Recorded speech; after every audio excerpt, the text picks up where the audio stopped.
Please Dhriti এভাবে আমাকে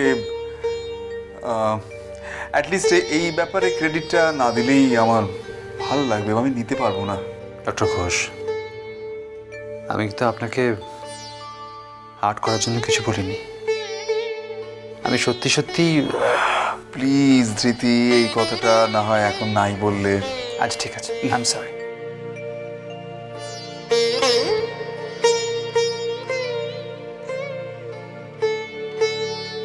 বাবু, তুই কিন্তু এখনো খুব দুর্বল, আর তুই কত রোগা হয়ে গেছিস রে।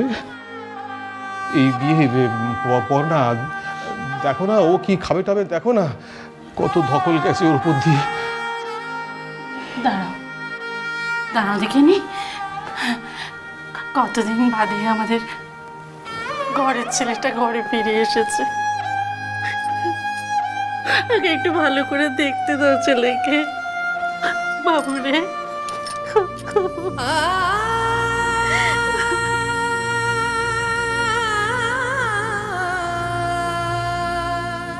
কেঁদো না, কেঁদো না, ঠিক আছে, আমি তো এসেছি, আর কেঁদো না।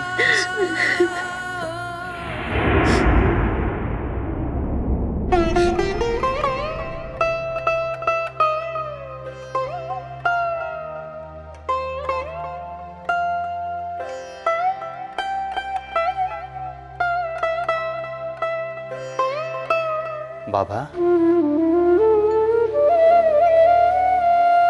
তুমি একেবারে চুপ করে আছো যে?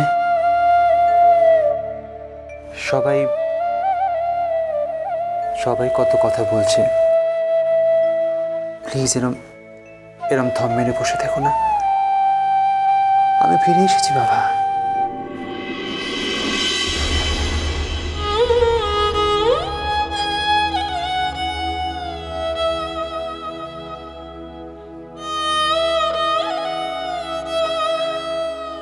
ভালো থাকো বাবা, সুস্থ থাকো, দীর্ঘজীবী হও। सरगमदनि सा रे गा रे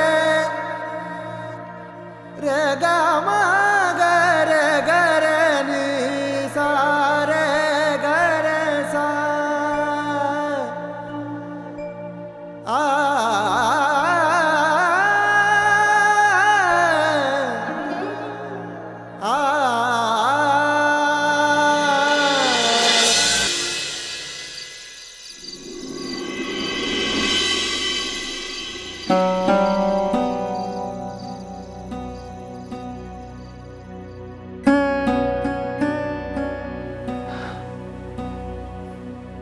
কি ভেবেছিলি তুই?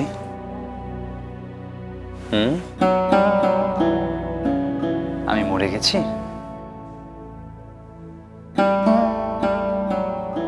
কিরে,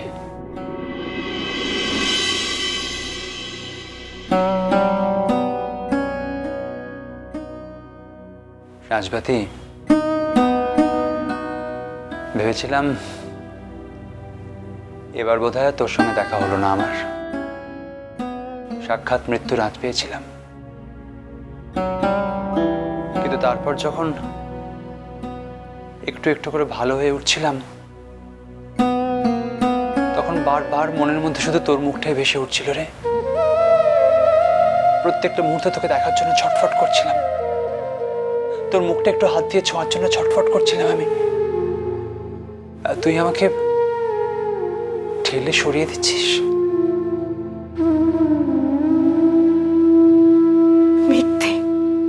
মিথ্যে মিথ্যে সব মিথ্যে ধৃতি। একটা কথা আজও তুমি আমাকে খুলে বলতে পারো না? আমাকে আমাকে মিথ্যে কথা বলে চলে গেলে তুমি, বানিয়ে বানিয়ে বেড়াতে যাওয়ার গল্প বললে কেন ধৃতি? আচ্ছা শোনো, আমি তো তোমার বেড়াতে যাওয়া নিয়ে কোনো রিয়াক্ট করিনি। আমি তোমাকে স্বার্থপর বলেছি তুমি আমাকে ছেড়ে চলে যাচ্ছিলে বলে। কেন কেন তুমি এখনো বুঝতে পারো না ধৃতি? তোমাকে তোমাকে সারাক্ষণ ছুঁয়ে থাকতে ইচ্ছে করে আমার। 24 ঘন্টা মনে হয় তোমার সঙ্গে সঙ্গে থাকি। চাইলে 24 ঘন্টা তোমাকে আমার আঁচলের তলে লুকিয়ে রাখি।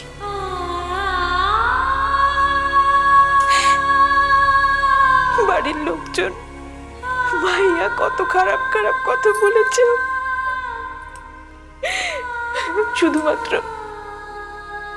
শুধুমাত্র তোমাকে ছেড়ে থাকতে পারবো না বলে।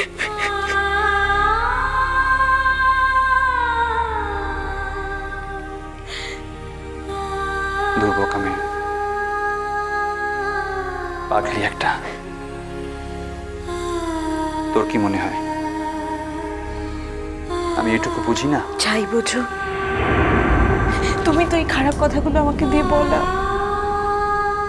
আর বাড়ির সকলে আমাকে দোষে। সকলে কি করে আমি জানি না, কিন্তু আমি তোমায় দোষ দিই না সাজপাতি। আমি তুমি বুঝি। যদি আমাকে বুঝতেই তাহলে আমাকে সঙ্গে করে নিয়ে গেলে না কেন ধৃতি? কেন আমাকে মিথ্যে কথা বলে চলে গেলে তুমি? বাড়ির লোকজনকে একটা কথা বললে না, কেউ জানতেই পারলো না। তোমার কি মনে হয় বাড়িতে এমন কেউ ছিল না যে তোমার সঙ্গে যেতে পারে?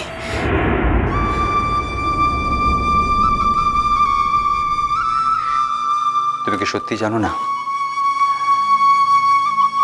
তুমি কি সত্যি জানো না কেন তোমাকে জানাইনি? না, জানি না। জানো, জানি না। জানো, তুমি বোঝো, তুমি সব জানো। সাজ, এতটা অবুঝ তুমি নাও, সব বোঝো তুমি। দেখো, যে মানুষটা আজ বাদে কাল পৃথিবী থেকে চলে যাবে, যাকে যেতেই হবে, যাকে আটকে রাখার কোনো উপায় তোমার হাতে নেই সাজবাতি, তার থেকে যে এখনো আসেনি, যার আসার সময় হয়েছে, একটু একটু করে যার আসার সময়টি এগিয়ে আসছে, তার জন্য অপেক্ষা করা, তাকে আরো ভালোভাবে পৃথিবীতে আনার ব্যবস্থা করাটা কি এখন সব থেকে বড় কাজ নয়? না না ধৃতি, না, সব থেকে বড় কাজ নয়। যে আছে তাকে ছেড়ে আমি যে এখনো আসেইনি তাকে নিয়ে ভাবতে পারবো না। না সাজ, না, এটা কিন্তু তুমি ঠিক বলছো না। তুমি কিন্তু একদিন চেয়েছিলে সে আসুক, তোমার ইচ্ছেতেই সে আসছে। আজ তুমি তাকে অস্বীকার করতে পারো না। আমি অস্বীকার করিনি ধৃতি, আমি অস্বীকার করিনি। আমি শুধু একজনের বদলে আরেকজনকে নিয়ে ভাবতে পারবো না। কিন্তু তোমার হাতে কোনো অপশন নেই এখন, আর কিচ্ছু করার নেই তোমার। তোমাকে সাজবাতি, আসলে আমি চেয়েছিলাম তোমাকে যতটা সম্ভব তোমার মানসিক চাপ যতটা কমানো যায় তাই তোমাকে জানাইনি। আসলে আমি নিজেও বুঝিনি যে অসুখটা ভেতরে ভেতরে এতটা ডালপালা ছড়িয়ে। ভেবেছিলাম দুটো কেমো দিলে হয়তো শরীরটা একটু ঠিক হয়ে যাবে, তারপরে না রে, এখন আমি খানিকটা ঠিক আছি। আরো কিছুদিনের জন্য রসদ সংগ্রহ করে এনেছি আমি। আশা করছি এভাবেই আমার ঠিক ওকে দেখার দিনটা এসে যাবে। বেশি কিছু না, আমি একটা বার করে দেখতে চাই।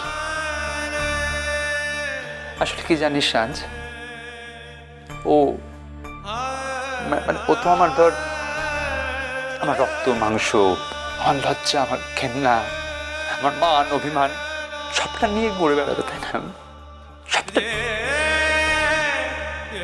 ও জানবে যে একটা মানুষ ছিল পৃথিবীতে, ওর জন্মের পেছনে যার একটা ভূমিকা ছিল, কিন্তু তাকে কখনো চোখে দেখেনি। তাই ওর ভেতরে একটা ভ্যাকুয়াম তৈরি হবে। আমি চাই ও একটা বার আমাকে দেখুক, জাস্ট ওর নিজের বাবাকে দেখুক একবার।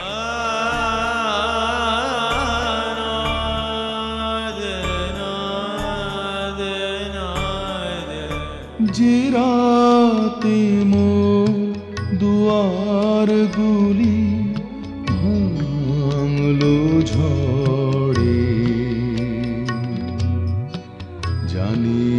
নাই তো তুমি এলে আমার ঘরে যে রাতে মোর দুয়ার গুলি ভাঙলো ঝড়ে। মিষ্টি কুটু মিষ্টি কুটু মিষ্টি কুটু